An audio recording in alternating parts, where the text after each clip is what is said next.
Starting with the Cold War in particular, for decades the West's anti-communist campaign had centered on the demonization of Stalin. Up until the Soviet Union's overthrow, there weren't such exaggerated polemics against Mao, nor even against Pol Pot, who was supported until the end by Washington against the Vietnamese and their Soviet protectors. Hitler had only one monstrous twin, and he had ruled in Moscow for 30 years and continued to loom over the country that had dared to challenge the US's hegemony. This portrait could only change with China's prodigious rise. Now the great Asian country must be persecuted until it loses its identity and self-esteem. In addition to Stalin, the ruling ideologues are also determined to identify Hitler's other monstrous twins. Thus, there is one book, which achieved great international success, that classifies Mao Zedong as the greatest criminal of the 20th century, or maybe of all time. 948 The investigative methods are those we've already encountered, they start from the monster's childhood instead of China's history. It's necessary to fill that gap, then. With a long history behind it, China had for centuries and millennia been in a prominent position in the development of human civilization. As late as 1820 it had a gross domestic product of 32.4% of world GDP. However, in 1949, at the time of modern China's foundation, the People's Republic of China was the poorest, or among the poorest, countries in the world. 949 The colonialist and imperialist aggression that began with the Opium Wars caused this drastic fall. A period that is even emphatically celebrated by the most illustrious representatives of the liberal West. Those infamous wars open a decidedly tragic chapter in the history of the great Asian country. The Chinese trade deficit caused by the victory of the British narco-traffickers, the terrible humiliation suffered, they have relations with Chinese women and they are raped by the invaders, graves are violated in the name of scientific curiosity, a woman's tiny wrapped foot is exhumed from her grave. And the crisis represented by the country's inability to defend itself from external aggression, play a primary role in provoking the Taiping Revolt, which made the struggle against opium the order of the day. It was the bloodiest civil war in world history, with an estimate between 20 and 30 million deaths. 950 After having contributed in a powerful way to provoking it, the West became its beneficiary. Given that it could extend its control over a country gripped by an increasingly deeper crisis, making it increasingly defenseless. A historical period of a crucified China begins. Indeed. As the end of the 19th century approached, China appears to become the victim of a fate against which it cannot fight. It's a universal conspiracy by men and nature. The China of 1850 to 1950, the era of the most terrible insurrections in history, the target of foreign cannons, the country of invasions and civil wars, is also the country with the greatest natural cataclysms. Without a doubt, in the history of the world the number of victims was never so elevated." Unquote. The generalized and drastic reduction in living standards, the collapse of the state apparatus and government, together with its general incapacity, corruption and growing subaltern status and subjugation to the outside world, all of this made the impact of floods and famines all the more devastating. The Great Famine in North China in 1877 to 1878 killed more than 9 million people. 951 such tragedies occurred periodically. In 1928, the number of deaths reached almost 3 million in Shanxi province alone. 952 There was no way to flee the hunger nor the cold, the wooden beams of homes were burned so that they could stay warm. 953 It's not only a question of a devastating economic crisis, the state is almost destroyed. One figure is in itself significant: between 1911 and 1928, 1,300 wars between warlords had taken place, with each opposing military faction being supported at times by this or that foreign power. Moreover, The repeated civil wars between 1919 and 1925 could be considered the new opium wars. What's at stake is the control of their production and their transportation.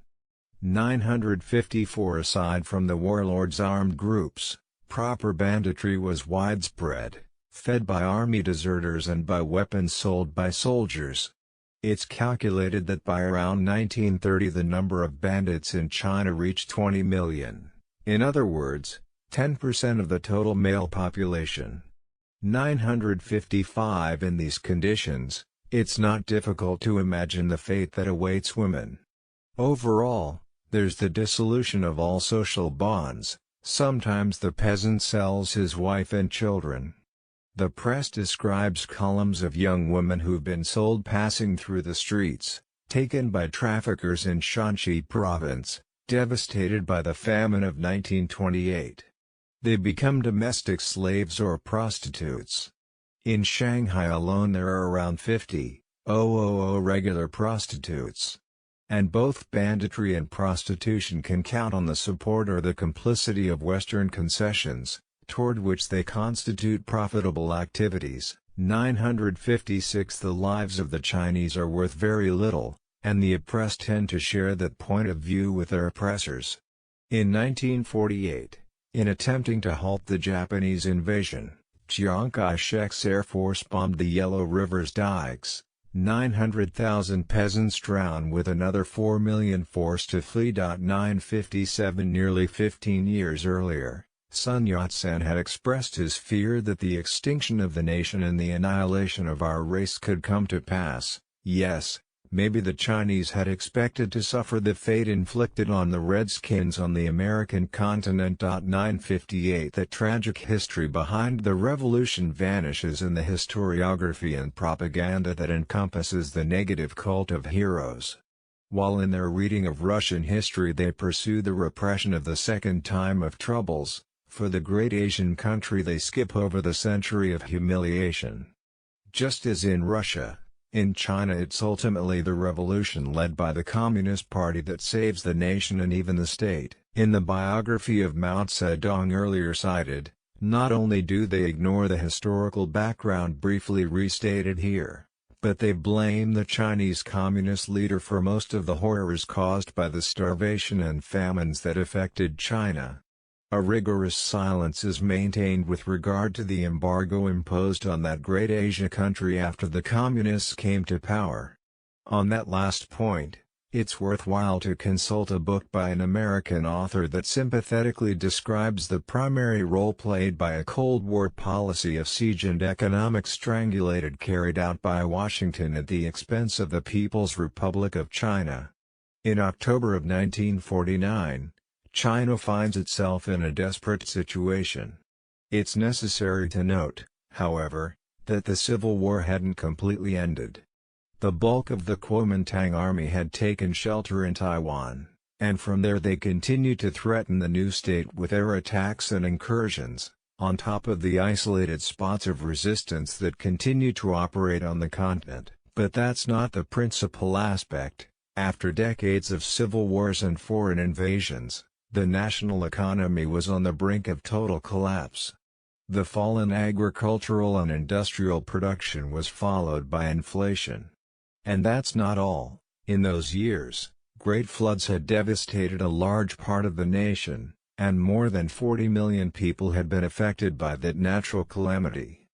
959 The embargo quickly decreed by the United States makes this extremely serious economic and humanitarian crisis more catastrophic than ever. The objectives of the United States clearly emerge in the studies and plans by the Truman administration, and the admissions or declarations by its leaders make it so that China suffers a plague and a standard of living at or below the level of subsistence, provoke economic backwardness, cultural backwardness, a primitive and uncontrolled birth rate, mass disorder, inflict a heavy and very prolonged cost on its internal social structure, and ultimately create a situation of chaos. 960 It's a concept that's obsessively repeated. It's necessary to reduce a country to desperate necessity, to a situation of economic catastrophe, to disaster and collapse. 961 This economic weapon pointed at an overpopulated country is lethal, but for the CIA it's not enough. The situation that was caused by the measures of economic warfare and by the naval blockade could be made even worse with a naval and aerial bombing campaign against selected ports, railways, industrial structures and storage sites. With U.S. assistance, the Kuomintang bombing campaigns continued against industrial cities on continental China, including Shanghai. 962 One president after another takes office in the White House. But the embargo remains and expands to medicine, tractors and fertilizers. 963 At the start of the 1960s, an advisor in the Kennedy administration, namely Walt W. Rostow, observes that, thanks to this policy, the economic development of China was delayed by at least decades, while CIA reports highlight Communist China's grave agricultural situation, now seriously weakened by overwork and malnutrition. 964 Is it a question, then, of reducing the pressure on a people reduced to a state of hunger? On the contrary, it's important not to loosen the embargo, not even for humanitarian relief. Taking advantage of the fact that China doesn't have key natural resources, particularly oil and fertile land, and also exploiting the serious crisis occurring at the time between China and the USSR, they could try to land the definitive blow, explore the possibilities of a total Western embargo against China and block as much as possible the sale of oil and grain. 965 Does it make sense, then, to exclusively assign Mao blame for the economic catastrophe that for a long time struck China and was intentionally and ruthlessly planned by Washington beginning in October of 1949? Committed as they are in making a caricature out of Mao and denouncing his crazy experiments, the authors of that successful monograph don't ask that question. However, while they imposed their embargo, the leaders of the United States were well aware of the fact that it would be even more devastating due to communist inexperience when it comes to the urban economy. 966 It's no coincidence that we've seen them speak explicitly of economic warfare and an economic weapon. It's a practice that doesn't even disappear after the end of the Cold War. A few years before China's entry into the World Trade Organization, an American journalist in 1996 describes Washington's behavior as follows: the American leaders unsheathed one of the heaviest weapons in their commercial arsenal, openly pointed at China, to then menacingly discuss whether or not to pull the trigger. Once put into action, their threatened cancellation of normal commercial relations would have constituted, in dollar terms, the biggest commercial sanctions in the history of the U.S. Excluding the two world wars, it would have been the commercial equivalent to a nuclear attack. 967 That was also the opinion of a prominent American politician, namely Edward Luttwak. Metaphorically, one could state that the blocking of Chinese imports is the nuclear weapon that America has pointed at China. 968 Brandished as a threat in the 1990s, the economic nuclear weapon was systematically deployed during the Cold War against the great Asian country, while Washington openly and repeatedly reserved the right to use actual nuclear weapons. Upon seizing power, Mao is very well aware that a very difficult task of economic reconstruction awaits him. Yes, it's necessary to undertake work in the industrial and economic fields and learn from every expert. 969 In that context, the Great Leap Forward appears to be a desperate and catastrophic attempt at confronting the embargo. 970 This is true in part for the Cultural Revolution itself, characterized as well by the illusion of political power promoting a rapid economic development, appealing to the mobilization of the masses and to methods successfully used in the armed struggle. All of this is always in the hope of putting an end, once and for all, to the devastation of the economic war, behind which lurked the threat of an even more total war. With respect to Mao's behavior as an Oriental despot, especially during the Cultural Revolution, Both the history of China as well as the ideology and personality of the man who exercises power help to explain it. The fact is that never has a country democratized while it was savagely attacked economically, isolated diplomatically, and subjected to a terrible and constant military threat. The situation being as it is, it's all the more grotesque to exclusively blame Mao for more than 70 million peacetime deaths due to his inability to govern. 971 In reality, the social conquests of the Mao era are extraordinary, conquests that achieved a clear improvement in economic, social and cultural conditions, and a big increase in the Chinese people's life expectancy. Without that basis, one can't understand the prodigious economic development that later freed hundreds of millions of people from hunger and even starvation. 972 But in the ruling ideology, one witnesses a true inversion of responsibilities. The political leadership that put an end to the century of humiliation becomes a gang of criminals, while those responsible for the immense century-long tragedy, and those that with their embargo did everything to prolong it, become the champions of freedom and civilization. We saw Goebbels in 1929 label Trotsky as possibly the man who could be considered the greatest criminal of all time, supra, ch. 5:15. In the years that followed, maybe Goebbels had made Stalin the #1 criminal. In any case, the argument by the Third Reich's chief of propaganda and manipulation must have seemed too flawed for the authors of the Mao biography acclaimed in the West. They have no doubts, the title of #1 criminal in universal history now belongs to the Chinese leader,